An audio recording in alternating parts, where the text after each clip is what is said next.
महात्मा फुले मार्केटमधील मसाला गिरण्या कारवाईच्या चक्कीत आमदार संजय केळकर यांची अधिकारी आणि रहिवाशांसोबत संयुक्त बैठक. महात्मा फुले मार्केटमध्ये सील करण्यात आलेल्या मसाला गिरण्या पुन्हा बेकायदेशीरपणे सुरू झाल्यानं परिसरात प्रदूषण आणि आरोग्याचा प्रश्न उद्भवलाय. याबाबत आमदार संजय केळकर यांच्या उपस्थितीत संबंधित अधिकारी, गाळेधारक आणि रहिवासी यांची संयुक्त बैठक झाली. यावेळी या गिरण्यांवर कायमस्वरूपी कारवाई करण्यात येणार असल्याचं अधिकाऱ्यांनी सांगितलं. भाजपच्या खोपट येथील कार्यालयात आयोजित जनसेवकाचा जनसंवाद या कार्यक्रमात ही बैठक आयोजित करण्यात आली होती. महात्मा फुले मार्केटमध्ये सुमारे 500 गाळेधारक असून येथे भाजी विक्रीचा व्यवसाय होतो. मात्र येथे विनापरवाना मसाला गिरण्या सुरू करण्यात आल्यानं ध्वनी प्रदूषण आणि आरोग्याचा प्रश्न उद्भवलाय. गाळेधारक आणि रहिवाशांच्या तक्रारी आणि आमदार संजय केळकर यांच्या पाठपुराव्यानंतर या गिरण्या सील करण्यात आल्या होत्या. मात्र 15 दिवसांनी पुन्हा त्या बेकायदेशीरपणे सुरू करण्यात आल्यात. अखेर आज खोपट येथील कार्यालयात संयुक्त बैठक आयोजित करण्यात आली होती. या बैठकीत संबंधित विभागाचे अधिकारीही उपस्थित होते. यावेळी केळकर यांनी अतिरिक्त आयुक्तांशी देखील फोनवरून चर्चा केली. त्यानुसार या गिरण्यांवर कायमस्वरूपी कारवाई करण्यात येणार असल्याचं अधिकाऱ्यांनी सांगितल्याची माहिती केळकर यांनी दिली. कारवाई न झाल्यास रहिवासी आणि गाळेधारक महापालिकेसमोर धरणं आंदोलन करतील असा इशाराही त्यांनी दिलाय.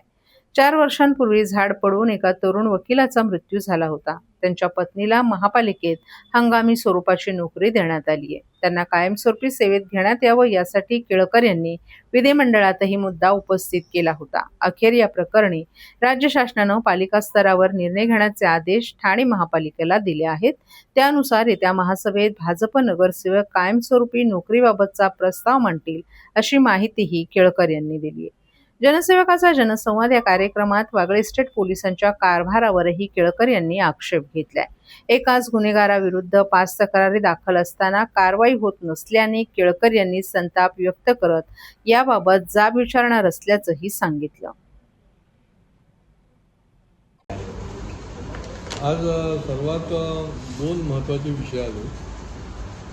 एक, महात्मा फुले मार्केट जे आहे ते खूप जुनं मार्केट आहे आणि त्या ठिकाणी जवळजवळ 500च्या वर गाळेधारक आहेत.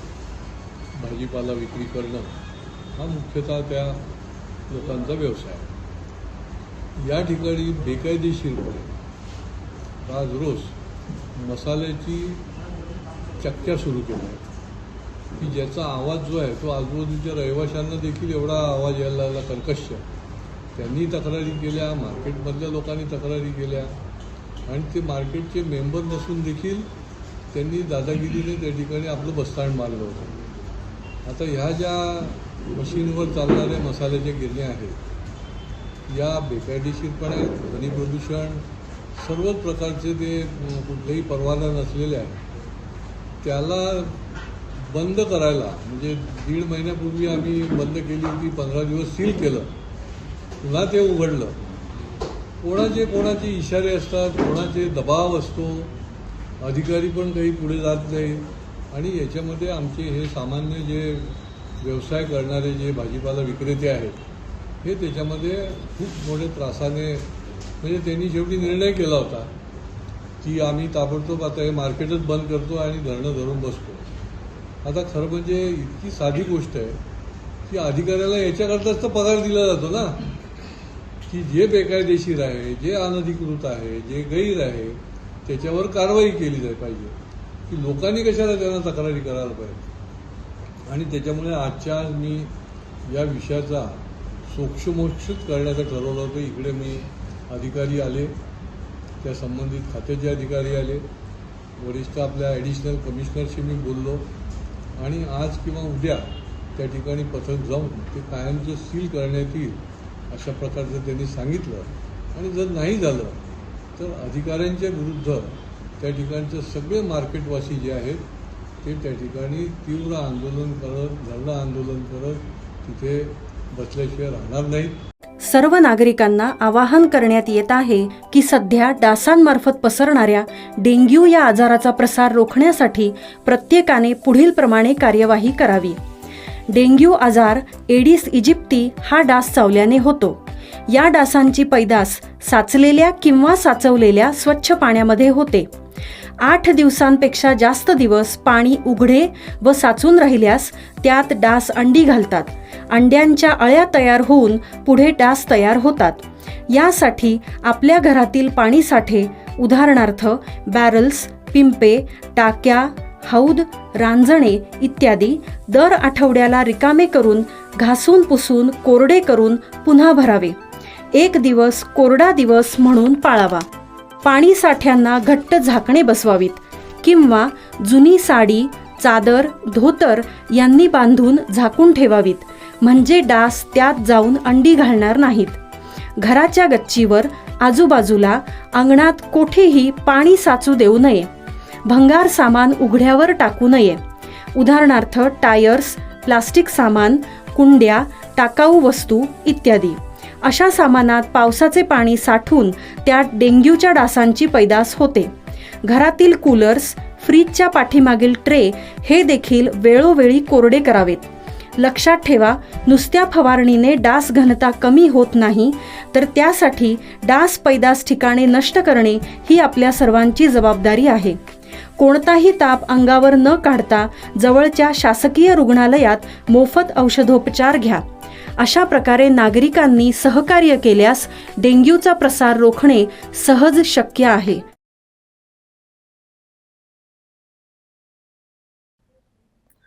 ठाण्यात रिंग मेट्रो प्रकल्पाच्या कामाला सुरुवात झाली असून घोडबंदर भागात भरवस्तीत स्थानक उभं राहणार असल्यानं वाहतूक कोंडीची समस्या सुटण्याऐवजी नागरिकांची कोंडी होणार असल्याच्या तक्रारी वाढू लागल्यात.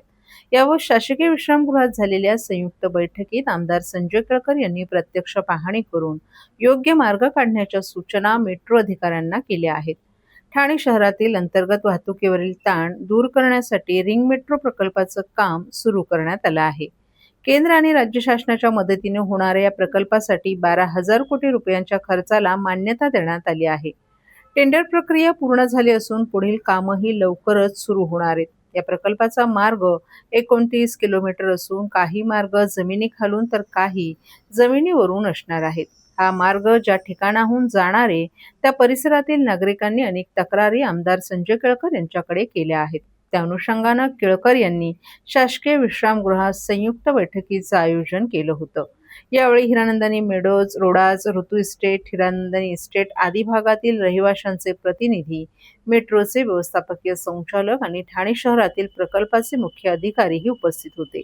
ज्या ठिकाणी हजारो नागरिक वास्तव्य करतात, शाळा, दवाखाने यामुळे नेहमीच वर्दळ असते, अशा ठिकाणी स्थानक उभारल्यास या परिसराची कोंडी होणार असल्याच्या तक्रारी रहिवाशांच्या प्रतिनिधींनी या बैठकीत केल्यात. यावेळी केळकर यांनी या परिसराचा प्रत्यक्ष पाहणी करून लोकहिताचा मार्ग काढण्याच्या सूचना अधिकाऱ्यांना केल्या आहेत. या बैठकीत अनेक आक्षेपांवर चर्चा करण्यात आली आहे. त्यानुसार लवकरच प्रत्यक्ष पाहणी करून यातून मार्ग काढण्यात येईल असं अधिकाऱ्यांनी सांगितलं. महाराष्ट्रात प्रवासी वाहन चालवण्याचा व्यवसाय करणाऱ्या प्रत्येक चालकाला व्यावहारिक मराठी अवगत असणं आवश्यक आहे, यावर राज्य शासन ठाम आहे. ज्यांना मराठी येत नाही अशा अमराठी चालकांना ती शिकवण्यासाठी रिक्षा संघटनांनी सकारात्मक सहकार्य करावं, असं आवाहन परिवहन मंत्री प्रताप सरनाईक यांनी केलंय. मंत्रालयातील आपल्या दालनात आयोजित बैठकीत ते बोलत होते.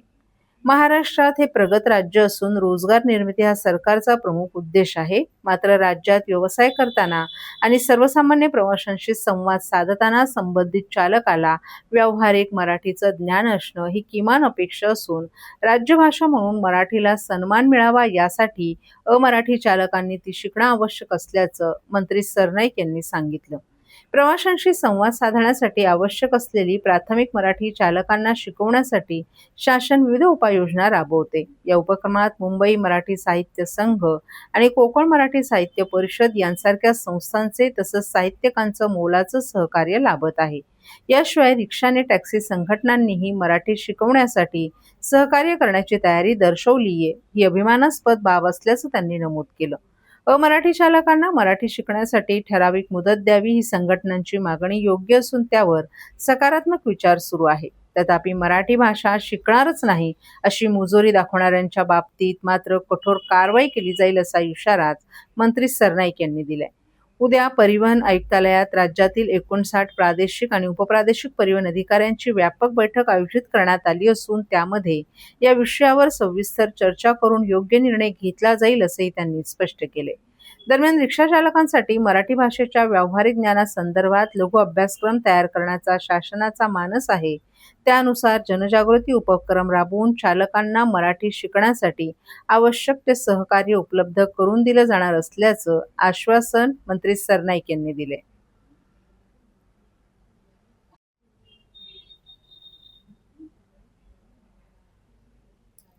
ठाणे एटीएसनं आरोपी जुबेर अन्सारीला सोबत घेऊन घटनास्थळाची केली पाहणी. हिंदू संघटनांनी दर्शवला विरोध. मीरा रोड येथील नयानगर परिसरातील चाकू हल्ल्याचा मुख्य आरोपी जुबेर अन्सारी याला एटीएस पोलिसांनी आपल्या सोबत घेऊन आरोपींनी ज्या लोकांवर हल्ला केला होता, राजकुमार मिश्रा आणि सुब्रतो सेन याची ओळख पटवण्यासाठी आरोपीला हॉस्पिटलमधून घेऊन गेले होते. यावेळी मोठ्या प्रमाणात हिंदू संघटनांनी आरोपी जुबेर अन्सारी याला विरोध दर्शवला. पोलिसांचा यावेळी मोठ्या प्रमाणात फौजफाटा लावण्यात आला होता. आरोपी जुबेर अन्सारीला घेऊन एटीएस पोलिसांनी ज्या ठिकाणी जुबेर अन्सारीने 2 सुरक्षा रक्षकांवर हल्ला केला होता त्या ठिकाणाचा पाहणी दौरा देखील केला.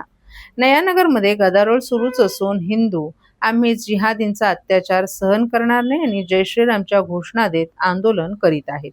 पीडितांचा जाब घेण्यासाठी आणि घटनास्थळाची पाहणी करण्यासाठी एटीएसचे जवान रुग्णालयात दाखल झाले होते. मीरा रोडवरील नयानगर पोलीस ठाण्याबाहेर हिंदूंचा मोठा जमाव जमला होता. ते प्रशासनाविरोधात घोषणाबाजी करत होते आणि आम्ही जिहादींचा अत्याचार सहन करणार नाही अशी घोषणा देत होते. आंदोलकांचं नयानगरमध्ये एखाद्या व्यक्तीचं नाव, धर्म आणि जात विचारून त्याच्यावर चाकूने हल्ला करण्याची ही घटना अत्यंत धक्कादायक असल्याचं म्हणणं आहे. मुस्लिम बहुल नयानगरमध्ये यापूर्वीही अशा अनेक घटना घडल्या आहेत, परंतु ही घटना अत्यंत खळबळजनक असल्याचं सांगितलं. जखमी राजकुमार मिश्रा यांना वोकॉट रुग्णालयात दाखल करण्यात आलं असून त्यांचा जबाब घेण्यासाठी एटीएस आणि नयानगर पोलीस रुग्णालयात पोहोचले होते, परंतु आयसीयूमध्ये असलेल्या राजकुमार यांचा जबाब अद्याप मिळाला नाही.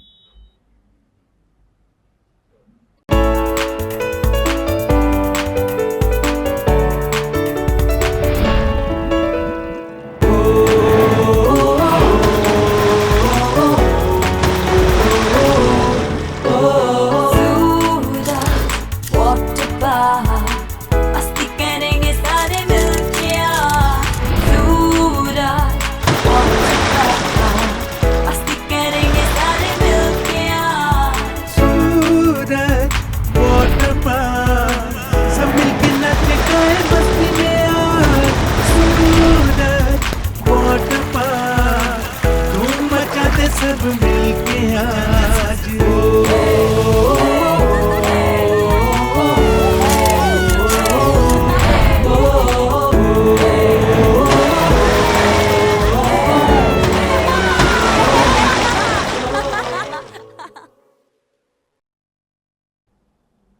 रिक्षा आणि टॅक्सी चालकांना ठाणे, मुंबई महानगरात 1 मे पासून मराठी सक्ती केल्यानंतर काही रिक्षा टॅक्सी चालकांच्या संघटनांनी या निर्णयास विरोध दर्शवलाय. तसंच आंदोलनाचा इशाराही दिलाय. दरम्यान सोमवारी मनसेनं ठाणे रेल्वे स्थानक परिसरात अनोखी मोहीम हाती घेतली. ज्या रिक्षा चालकांना मराठी लिहिता वाचता येतं आणि समजतं त्यांच्या रिक्षांवर मराठीचे स्टिकर चिटकवण्यास सुरुवात केलीये. या माझ्या रिक्षात बसा असा आशय या स्टिकरवर आहे. त्यास रिक्षा चालकांचाही चांगला प्रतिसाद मिळाला. परवानाधारक रिक्षा आणि टॅक्सी चालकांसाठी 1 मे पासून मराठी भाषा अनिवार्य करण्यात येत आहे. मराठी लिहिता आणि वाचता न येणाऱ्यांचं तसंच मराठी भाषेचं ज्ञान नसलेल्यांचे वाहन परवाने रद्द करण्यात येतील असा इशारा परिवहन मंत्री प्रताप सरनाईक यांनी घेतलाय.